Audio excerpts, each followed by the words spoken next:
The Bible you hold in your hands is incomplete. For thousands of years, a shadow war has been edited out of the pages of Genesis. What they told you was a story of a gentle garden, a talking serpent, and a world that simply lost its way until the rain began to fall. But what they hid from you was not just an ancient rebellion. It was a terrifying cosmic invasion that nearly wiped humanity from the face of the earth. Today, we open the books they banned. We look past the peaceful Sunday school stories and step into a world of shattered earth and fallen skies.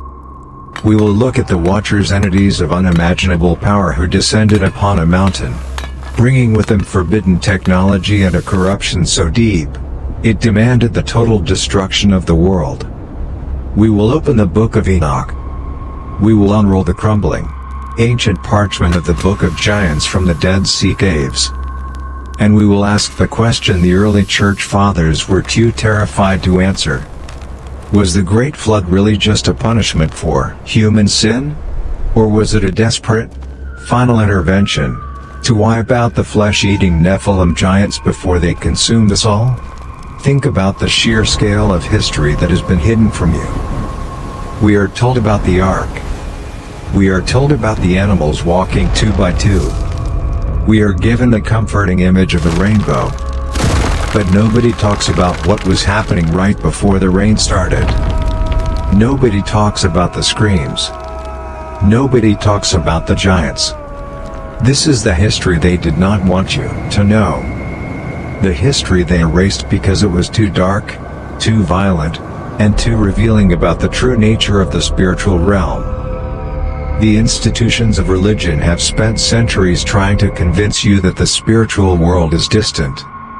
That angels are beings of pure light playing harps on clouds. But the ancient texts, the texts that were actually read by the earliest believers, tell a very different story. They tell of a spiritual realm that is heavily armed, incredibly dangerous, and capable of bleeding directly into our physical reality. When you understand what really happened in the days of Noah, you will never read the Bible the same way again. You will understand that human history is not a gentle progression toward civilization. It is the aftermath of a war for survival. A war where the very DNA of humanity was under attack. So, prepare yourself. We are going back to the beginning. Before the floodwaters washed the evidence away. Before the Council of Laodicea decided what you were allowed to read. We are going back to the summit of Mount Hermon, where the invasion began. There is a silence in the early chapters of Genesis. A deliberate, heavy silence. If you read chapter 6, you find a very brief, very strange passage. It says that the sons of God saw that the daughters of humans were beautiful. It says they married any of them they chose. And then, it casually mentions that the Nephilim were on the earth in those days. And after that, God decides to drown the world. That is all we are given. A few cryptic sentences. Then, the water comes. It feels like walking into a theater halfway through a movie. You know a disaster is happening, but you have no idea why. The leap from angels marrying humans to the total destruction of all flesh is massive. It doesn't make sense if you only have Genesis. But for the ancient Jewish people, and for the very first Christians, that was not the whole story. They possessed a text that filled in the terrifying blanks. They read the Book of Enoch. The Book of Enoch was not some obscure, heretical pamphlet. It was a blockbuster of the ancient world. The Apostle Jude even quoted it directly in the New Testament. It was revered. It was studied. It was known. Early church fathers like Tertullian and Irenaeus treated it as sacred scripture. They believed every word of it. Until the 4th century, when the powerful leaders of the early church gathered to decide which books would make it into the official Bible, Enoch was pushed aside. The Council of Laodicea established the canon, and Enoch was left out in the cold. It was suppressed. It was marginalized. It was eventually lost to the Western world for over 1,000 years. But why? Why erase a book that the early believers held so dear? The answer is fear. The early church fathers were building an institution of order. They were building an empire of faith under the umbrella of Rome. They wanted a theology that was clean, understandable, and manageable. The Book of Enoch was none of those things. It described angels not as gentle messengers, but as physical, rebellious warlords who lusted after human flesh. It described a world where the boundary between heaven and earth was violently torn open. It made the spiritual realm feel dangerous, physical, and completely out of human control.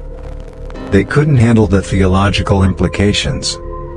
Think about what it means if the Book of Enoch is true. If angels can fall, take physical form, and physically corrupt the human bloodline, what else is possible? If the spiritual world can invade the physical world so directly, then the neat, orderly boxes the theologians had built were useless. It was too dark, too chaotic, too uncontrollable. So, they buried it. They banned it from the pulpits. They told the people to focus on the garden and the ark, and to forget the war in between. They told the people that the sons of God in Genesis 6 were just righteous human men from the lineage of Seth, and the daughters of men were wicked women from the lineage of Cain. A simple, safe, completely human explanation. But the ancient texts do not support that comfortable logic. The text of Enoch is brutally explicit. It leaves no room for safe interpretations. It details an organized, premeditated invasion by 200 highly advanced spiritual beings. Beings known as the Grigori. The Watchers. They didn't just stumble into sin. They planned it. The text tells us that their leader, a towering entity named Semjâzâ, knew exactly what they were doing. He knew it was a massive violation of cosmic law. He gathered the 200 Watchers on the summit of Mount Hermon, a mountain whose very name means sacred or forbidden. Semjâzâ stood before his legion. He knew the penalty for what they were about to do. He said to them, "I fear you will not indeed agree to do this deed, and I alone shall have to pay the penalty of a great sin." But the others would not be deterred. They were captivated by the physical realm. They lusted after the daughters of men. And they wanted to rule. They wanted to be gods on earth. So, they bound themselves by a mutual curse. They swore an oath on the summit of that mountain. They tied their fates together in rebellion. They would abandon their heavenly station. They would take human wives. They would cross a boundary that the Creator had explicitly sealed. When their feet touched the rock of Mount Hermon, the earth must have shuddered. These were not ethereal spirits floating on the wind.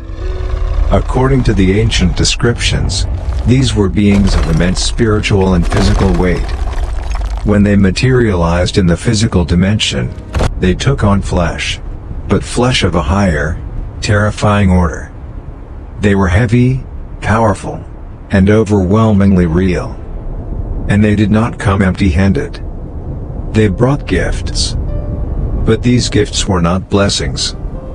They were weapons of mass corruption. They were the seeds of humanity's near extinction. The invasion had begun. And the earth would never be the same. The banned text of Enoch does not start with a whisper. It starts with a descent.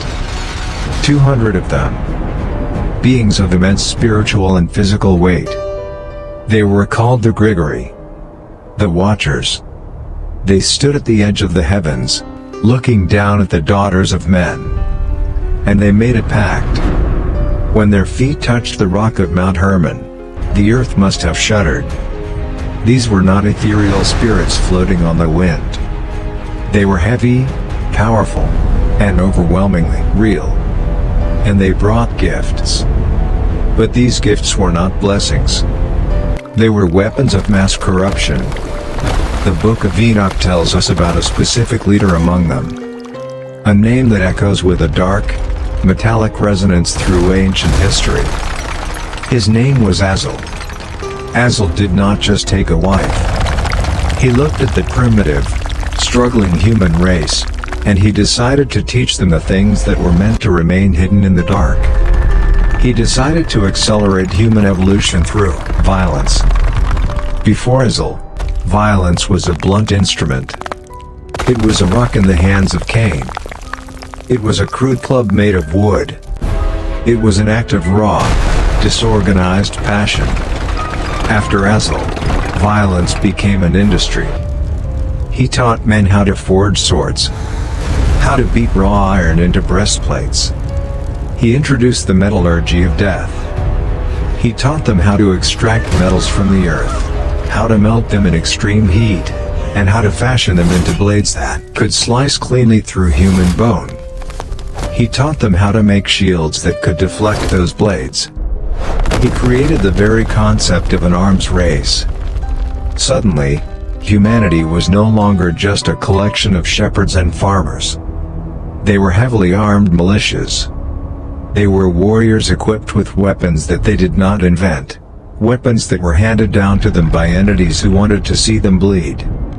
Humanity was entirely unprepared. We were children, handed loaded weapons by beings who wanted to see us burn. And to the women, the Watchers taught the manipulation of nature.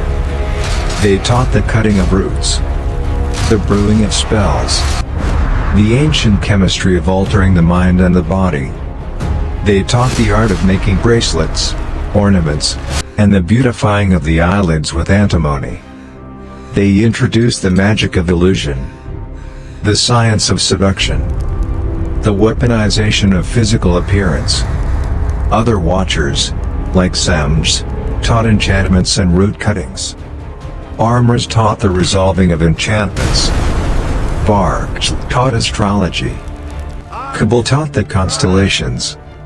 ZQL taught the knowledge of the clouds. They bypassed the natural, slow growth of human wisdom and injected humanity with godlike knowledge. The earth was transformed. It went from a struggling primitive society to a corrupted, hyper-violent, hyper-advanced civilization almost overnight. The knowledge of the heavens was being used to paint the earth in blood. But the sharing of forbidden technology was not their greatest crime. Their greatest crime was biological. The Watchers took human wives. They crossed the genetic boundary that the Creator had established at the foundation of the world. And from this unnatural union, a new species was born. A species not ordained by God. A species that did not belong in the natural order of the earth. A horrific hybrid of spirit and flesh. The Book of Enoch calls them the Nephilim, the giants. We are not talking about unusually tall men. We are not talking about a genetic anomaly like Goliath, who lived much later. The ancient texts describe these first-generation Nephilim as towering behemoths, creatures of impossible scale. The Ethiopian Book of Enoch describes their height in ells, translating to figures that boggle the modern mind, some texts suggesting heights of 300 cubits. Whether that is literal or symbolic of their overwhelming dominance, the point remains the same. They were the apex predators of the ancient world. They were the physical manifestation of cosmic rebellion. Half divine, half human, and entirely devoid of empathy. They had the spiritual hunger of a fallen angel, combined with the physical appetites of a human being, magnified to a terrifying scale. When these beings walked, the ground shook. When they breathed, the air grew cold. And when they hungered, the world wept. Imagine the horror of being a human being in those days. You are small. You are fragile. You are trapped in a body of soft tissue and breakable bone. And your world has been taken over by towering monstrosities who view you as nothing more than livestock. The Book of Enoch describes a timeline of escalating terror. At first, the Nephilim consumed all the acquisitions of men. Every crop, every harvest, every field of wheat and barley, every herd of sheep and cattle.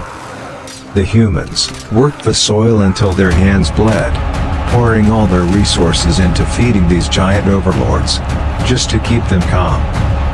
Just to survive one more day. They built massive storehouses. They diverted rivers to irrigate larger fields. They lived as slaves to the endless, grinding hunger of the Nephilim. But it wasn't enough. It was never enough. A hybrid biology requires hybrid fuel. When the food ran out, when the fields were stripped bare and the herds were depleted, the Nephilim turned their eyes toward the humans themselves. The texts say they began to sin against birds, and beasts, and reptiles, and fish. They began to consume the earth in a frenzy of gluttony and violence. And then, the ultimate boundary was crossed. They devoured one another's flesh. And they drank the blood. The earth was no longer just a place of sin. It was an open slaughterhouse. A planet-wide laboratory of genetic corruption and unfathomable violence. Human beings were hunted. They were bred. They were consumed. This is the secret the early church tried to edit out. The Great Flood of Genesis was not just a divine temper tantrum because humans were acting badly. It was not a punishment for simple moral failure. It was not because people were stealing, or lying, or forgetting to pray. It was a cosmic quarantine. The human bloodline, the very DNA of the species, was being systematically corrupted and eradicated by the Nephilim. If God had waited another generation, there might not have been any pure humans left to save. The entire genetic code of the earth was being rewritten in the image of the Watchers. The flood was not an act of wrath. It was an act of desperate, surgical preservation. It was amputation to save the body.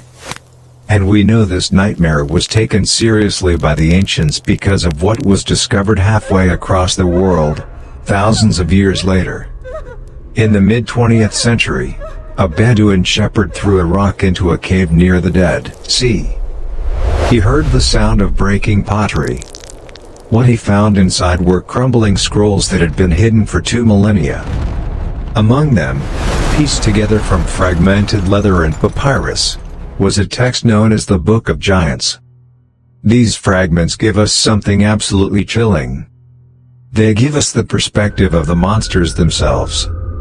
The Book of Giants tells of the Nephilim, specifically giants named Oya and Haya, the sons of the fallen watcher Semjâzâ, having terrifying, prophetic dreams.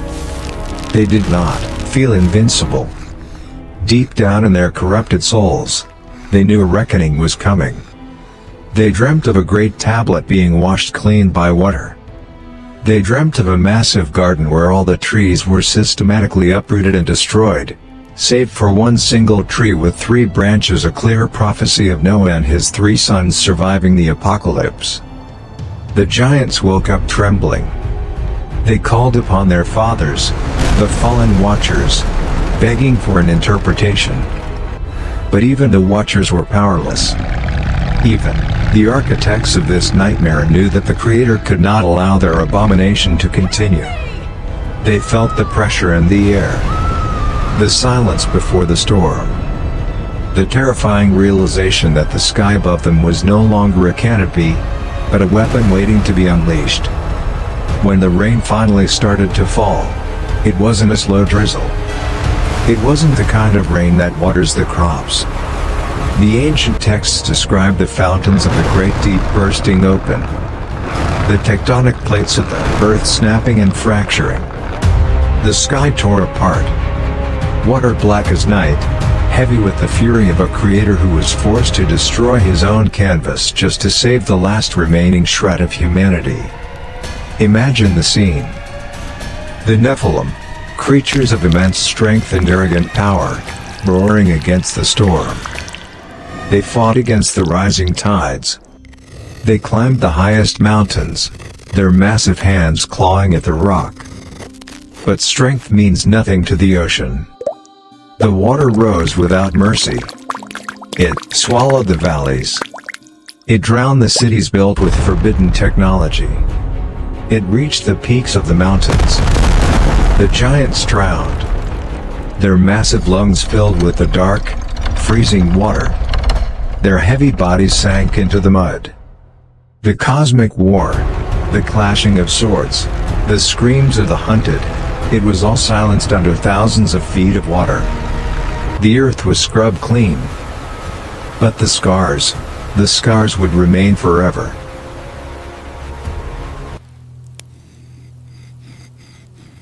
When the waters finally receded, the earth was clean. But it was empty. Noah and his family stepped out of the ark and onto a world that was essentially a massive graveyard. Buried deep beneath the mud, crushed under the immense weight of the newly formed continents, were the bones of giants and the rusted iron of forbidden swords. The cities of the Watchers were gone. The altars of the Nephilim were destroyed. The slate was wiped clean. God made a covenant with Noah. A rainbow appeared in the sky, a promise that the earth would never again be destroyed by water. So what do we do with this story? Why does this band history matter to us right now, in the modern world? If you read the traditional Genesis account, history is a neat, orderly progression.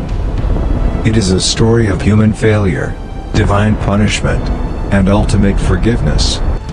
It is a story that fits neatly into a Sunday sermon. But if you read Enoch, if you read the Dead Sea Scrolls, history is not a sermon. It is a desperate war for survival. It tells us that we are not living in a safe, insulated bubble. It tells us that the universe is ancient, complex, and filled with entities whose motives we cannot even begin to comprehend. More importantly, it tells us a terrifying truth about knowledge and power. The Watchers did not destroy the world just through physical violence. They destroyed the world through premature advancement. They gave humanity technologies we were not spiritually mature enough to handle. They gave us the metallurgy to kill on a mass scale, long before we had the morality to value human life. They gave us the chemistry to alter our minds and bodies, long before we understood the sacredness of the physical form. They bypassed the natural growth of human wisdom and injected us with godlike power. And when you give a child a loaded gun, you cannot be surprised when the house burns down. Does that sound familiar? Look around at our world today. Look at the arc of human progress over the last century. We split the atom, harnessing the very power of the stars, before we knew how to live in peace with our neighbors. We built weapons capable of turning entire cities to ash in a fraction of a second. We are editing the genetic code of life itself, splicing DNA, creating hybrids in laboratories, playing God with the very building blocks of existence. We extract the hidden powers of the earth, the oil, the minerals, the heavy metals to build towering empires of steel and silicon. We have the technology of the Watchers. We have the iron. We have the chemistry. We have the power to alter reality. But do we have the wisdom of the Creator? The story of the Genesis war is not a fairy tale about monsters that lived a long time ago. It is a stark, chilling warning about the arrogance of pushing beyond the natural order. When higher entities or highly advanced humans decide to rewrite the rules of biology, power, and nature, the result is never paradise. The result is the Nephilim. The result is an insatiable hunger that eventually consumes everything. It is the unchecked consumption of the Earth's resources. It is the weaponization of every scientific discovery. It is the belief that because we can do something, we must do it, regardless of the moral cost. And when that arrogance reaches its peak, when the natural order is corrupted beyond repair, the only solution left is total annihilation. The early church fathers tried to bury this story because it was too terrifying. They didn't want the faithful to think about a world where the spiritual realm could bleed so violently into the physical. But perhaps it is exactly the story we need to hear today. We need to remember that there are boundaries that should not be crossed. That some knowledge is forbidden for a reason.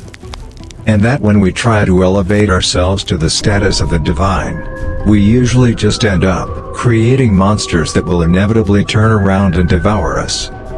The Book of Enoch tells us one final, chilling detail about the end of the flood.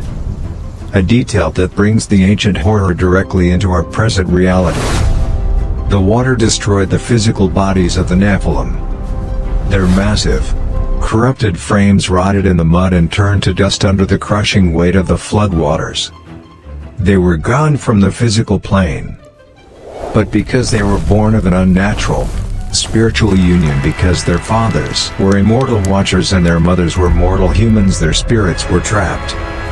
They were not fully human, so they could not go to the place of human rest. And they were not fully angelic, so they could not return to the heavens. Enoch writes that the spirits of the giants proceeded forth from their dead bodies to roam the earth. Formless, hungry, invisible. The ancient texts tell us that these disembodied spirits became the evil spirits, the demons that afflict humanity to this very day. They are forever wandering the ruins of the world they once ruled. They remember what it was like to have flesh. They remember what it was like to consume, to dominate, to feel physical sensation.